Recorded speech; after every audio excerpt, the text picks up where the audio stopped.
how to improve your sales process. Let's go.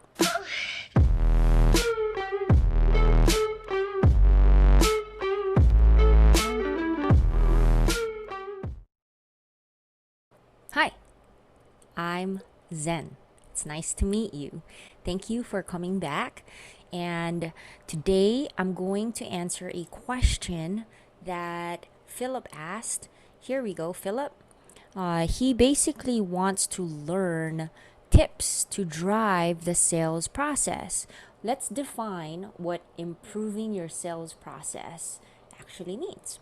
So to me, improving your sales process means you will be spending less time on activities that result in the largest closed deals with the shortest amount of time. Let's get started.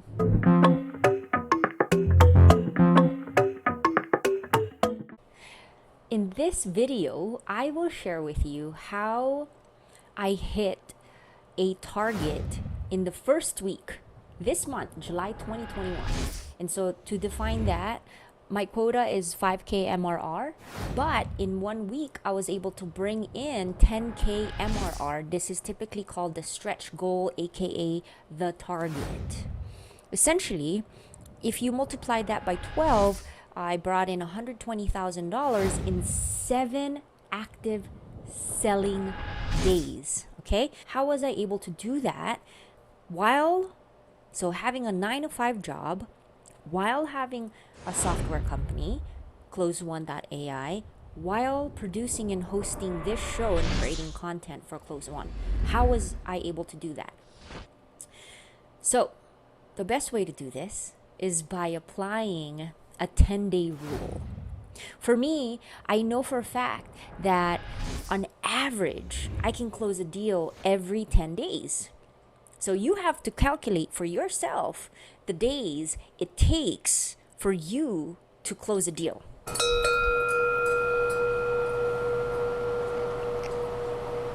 If you close every 14 days, then you will have a 14-day rule. And here's how you can apply it. So think about your pipeline, your sales funnel, your book of prospects, your list of leads, right? They fall into 2 categories. And if you don't know, you're failing right now. You should know what category they fall under, okay? There's 2. Number 1 is, what is their intent? Are they just exploring? Like, tra-la-la, I want to learn some things about you. Because if that is the case, go ahead and send them to your list and then drop them into a cadence, and then go ahead and send them your 5-day cadence email campaign, or reach out to them via LinkedIn, or send them blogs, send them to your YouTube channel, and so on. Versus, do they have a real initiative? Like, you are on their list of items, right? So like this, you're on their list of items right here. Like, one of them says localize or TMS. We need a TMS. And they are tasked. Their job is to check off and choose a translation management system by 10 days, by 7 days, by 1 month. And you have to figure that out quickly too on the first call. What is their timeline to make a decision? Okay? So if they do have a real initiative, then they should fall in your 10-day rule, 14-day rule. For me, 10-day rule. Here's how it works. The first thing, I'm going to use my calendar. It's 2019. Okay, let's use what month is it? It's July. Perfect. So my 10-day rule. So my goal is to hit my target. So my goal is to hit my target within 10 days of August. 1, 2, active selling days. 1, 2. You can't count Saturday, can't count Sunday. So Thursday, Friday, Monday, Tuesday, Wednesday, Thursday, Friday. 1, 2, 3, 4, 5, 6, 7, 8, 9, 10. There you go. In 10 days, I want to hit my target, right? Do the same thing reverse. 10-day rule. 1, 2, 3, 4, 5, 6, 7, 8, 9, 10. Ta-da! You're like, Zen, what are you talking about? So in these days, right here, I go hard. So hard that I cannot be bothered. Because I make sure I apply the 353 method in each one. Each and every single day. 353. 353. 353. What is that exactly? Let's break down the 353 method.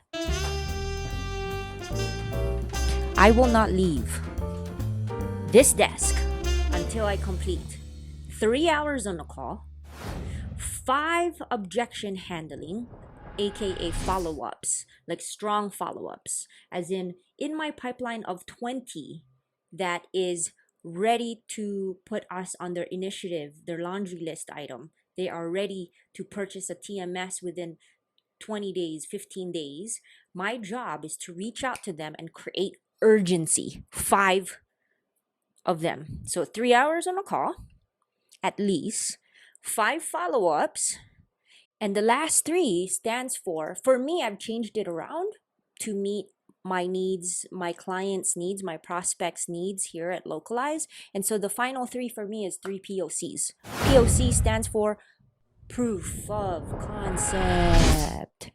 And proof of concept, basically, they need to be testing out Localize, and I'm helping them find the quirks and the nuances, and anytime they get block, I unblock. Block, I unblock. So they have to be able to do something inside of Localize. I make sure I help them out. They do something and they get blocked, and then I help them out again. And then they ask me a question again, and then I help them out again. And then I get them to a mindset of purchasing. So that will be tip number 2.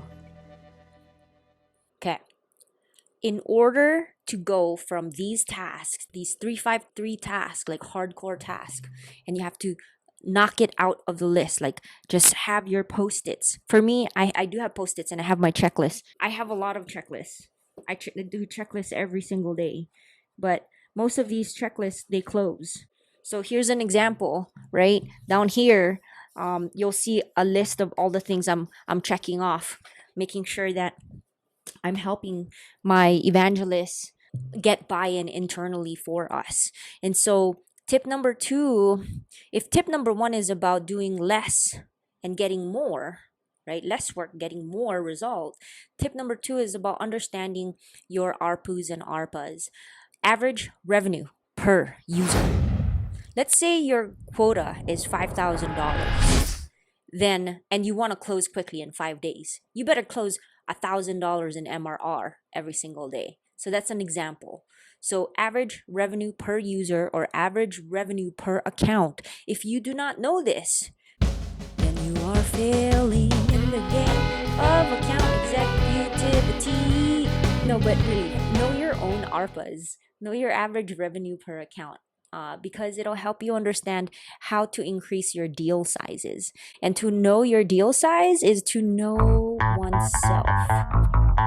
When you're talking to an account and you've identified that you are an initiative, the next thing to identify is the requirements. And the requirements, let's use MEDDIC. I didn't talk about MEDDIC before. I'm going to use MEDDIC.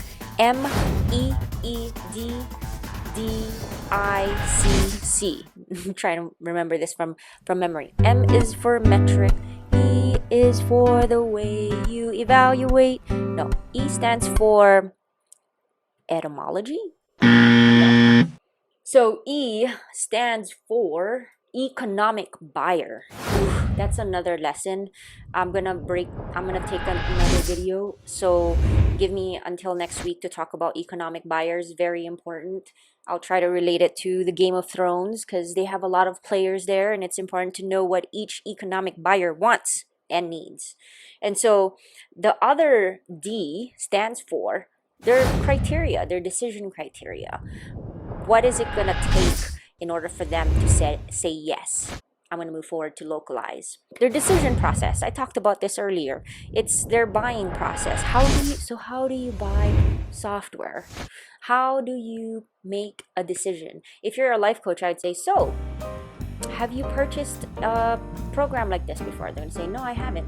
How do you make decisions if you decide you want to move forward with something like this? What does that decision process look like? They're going to say, well, I never really thought about it. I'm going to ask my wife. Let's get your wife on the call.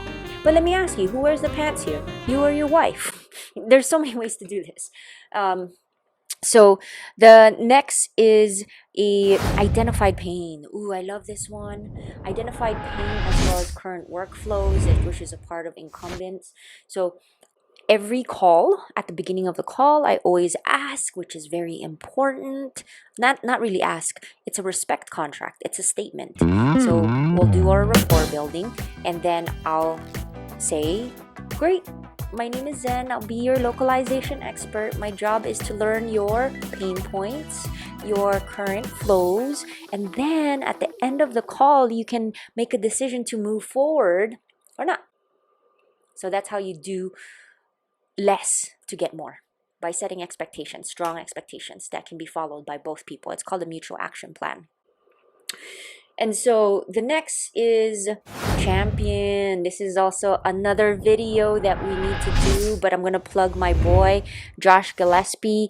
Here he is again talking about champions. How do you convert your prospect into an evangelist? Champion is really the wrong word. It's actually evangelist. It's not really just a champion. A champion is just like, yeah, I like it. It's good. It's all right. But an evangelist is someone who's going to go to bat for you, They believe in your product. They're going to do whatever it takes to make sure that everyone is in line to move forward with your product. That is an evangelist. And that person needs to be empowered. And you need to give them all the tools they need in order to sell, localize internally without you being in the room with them, right? You're not going to be in the room majority of the time if you're selling enterprise sales. And so you need to give your evangelists all of the tools, all of the resources, all of the information they need in order to wow their crowd at their company.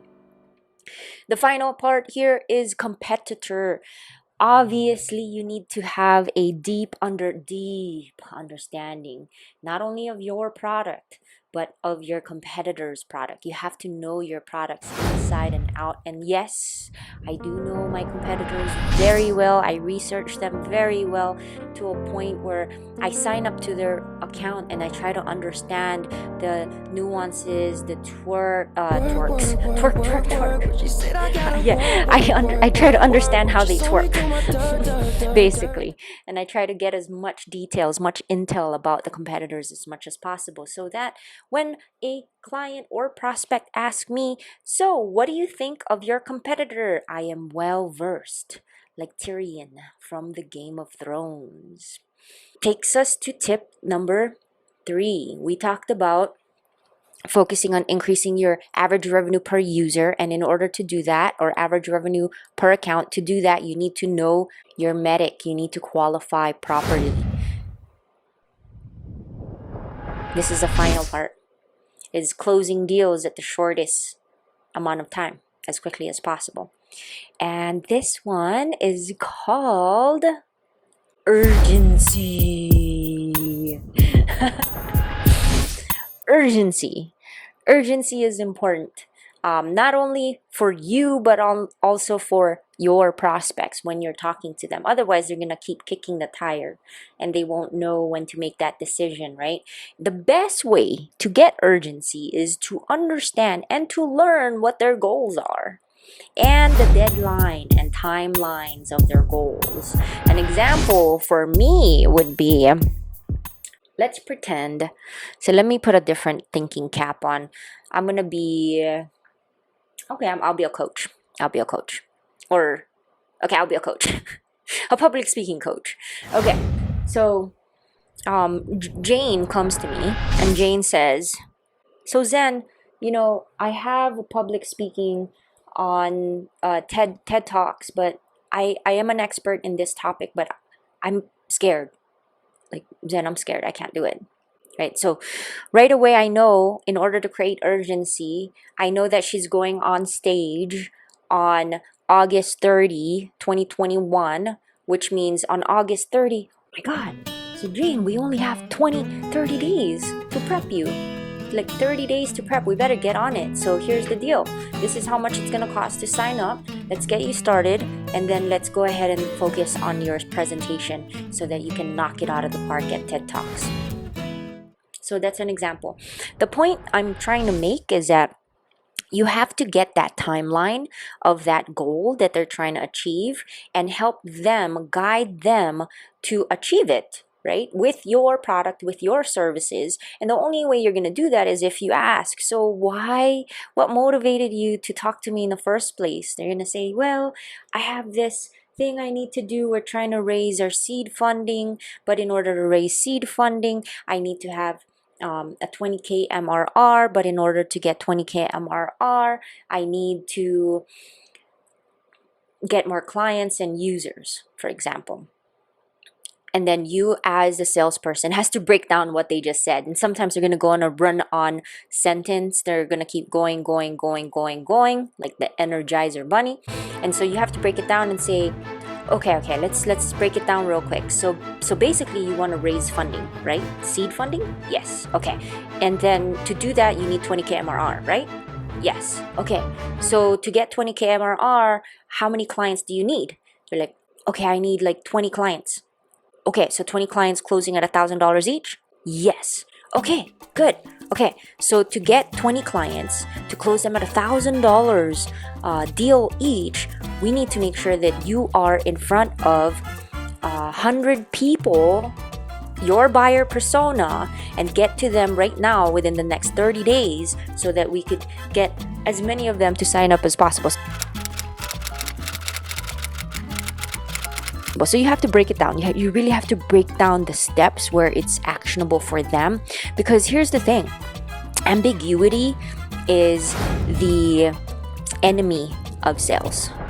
If you cannot be clear and break down the details, the steps they need to take in order to sign up, in order to achieve a specific goal, they're going to get lost. And if they're lost, you did a bad job guiding them, teaching them to sign up, and you did a bad job sharing your value.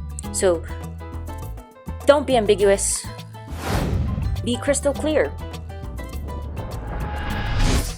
And that is how you create urgency, by identifying the time it takes to achieve a goal and then breaking it down and tying it, integrating it around your value, around your product and services. I hope that makes sense. And if you like that content, again, I'm going to break it down. Tip number 1 is to make sure that you do less with more. So it is the 10-day rule. I talked about the 3-5-3. Make sure you apply it. The second is closing large deals. So doing less, closing larger deals. So to do that, you need to identify and use MEDDIC. And then the final step is close the deals in the shortest amount of time, and the only way to do that is through urgency. There's many other ways to create urgencies, such as EOM. It's called end of the month deals. There's price increases, vacation. It would be, you're going on vacation, you're not going to be able to help, and so we need to get this deal done now, or vice versa. You're going to be doing this, and so before you do that, let's get this off your plate. And another way of creating urgency, shift by having organizational shifts. So sometimes people will get moved around, or people will get hired or fired, and because of that, we need to create an initiative within those organizations to make sure that you are a priority. But in order to make yourself a priority, you need to make sure that you have an evangelist that is going to do the work with you. And that is how you create massive amount of urgency. If you like this content, I'm super grateful you stuck around. You guys are the best. Don't forget to click subscribe or boop the like button. And thank you so much for your time. Peace.